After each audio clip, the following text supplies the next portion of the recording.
श्रावण मास के शुक्ल पक्ष की तृतीया को हरियाली तीज कहा जाता है। इस दिन सुहागिन महिलाएं अपने पति के दीर्घायु और खुशहाल वैवाहिक जीवन की मंगल कामना करते हुए तीज व्रत को रखती है। इस दिन में भगवान शिव और माता पार्वती की पूजा की जाती है। उसी प्रकार यह पर्व भगवान शिव और माता पार्वती के पुनर्मिलन के उपलक्ष्य में मनाया जाता है।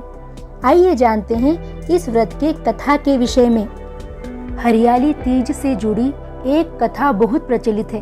पौराणिक कथा के अनुसार माता पार्वती अपने पुनर्जन्म को याद करने में असमर्थ थी।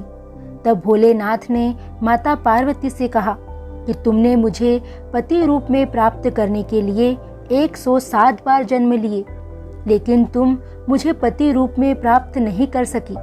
परंतु तुमने अपने 108वें जन्म में पर्वतराज हिमालय के घर में जन्म लिया और मुझे पति रूप में प्राप्त करने के लिए कठोर तपस्या की।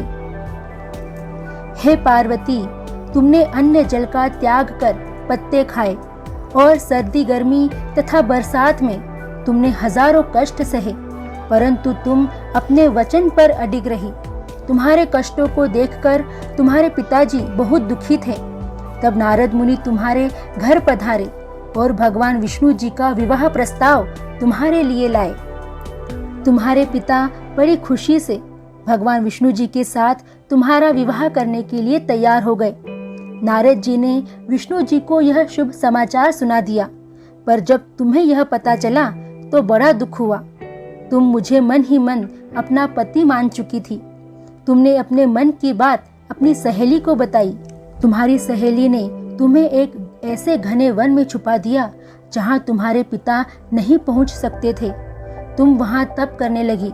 तुम्हारे लुप्त होने से तुम्हारे पिता चिंतित होकर सोचने लगे कि यदि इस बीच विष्णु जी बारात लेकर आ गए तो क्या होगा।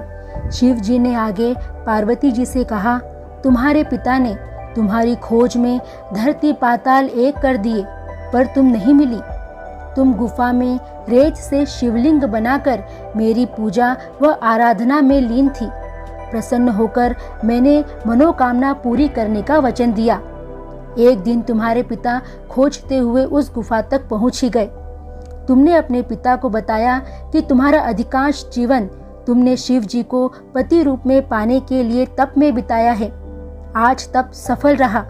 शिव जी ने मेरा वरण कर लिया है। मैं आपके साथ एक ही शर्त पर घर चलूंगी, यदि आप मेरा विवाह शिव जी से करने को राजी हो। पर्वतराज तुम्हारी यह शर्त मान गए। बाद में विधि विधान के साथ हमारा विवाह हुआ। हे पार्वती, तुमने जो कठोर व्रत किया था उसी के फल स्वरूप हमारा विवाह हो सका। इस व्रत को निष्ठा से करने वाली स्त्री को मैं मनवांछित फल देता हूँ। उसे तुम जैसा अचल सुहाग का वरदान प्राप्त होता है।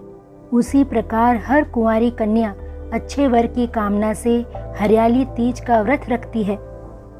भविष्य पुराण में देवी पार्वती ने स्वतः बताया है कि हरियाली तीज का व्रत करने पर महिलाओं को सुहाग और सौभाग्य की प्राप्ति होती है। सावन महीने में तृतीया तिथि के दिन ही कई वर्षों की कड़ी तपस्या के बाद देवी पार्वती ने भगवान शिव को पति रूप में पाने का वरदान प्राप्त किया था। आशा है आपको आज की यह कथा जरूर पसंद आई होगी। इस प्रकार की कथाएं व व्रत त्योहारों की जानकारी के लिए वीडियो को लाइक करें तथा चैनल को सब्सक्राइब जरूर करिए।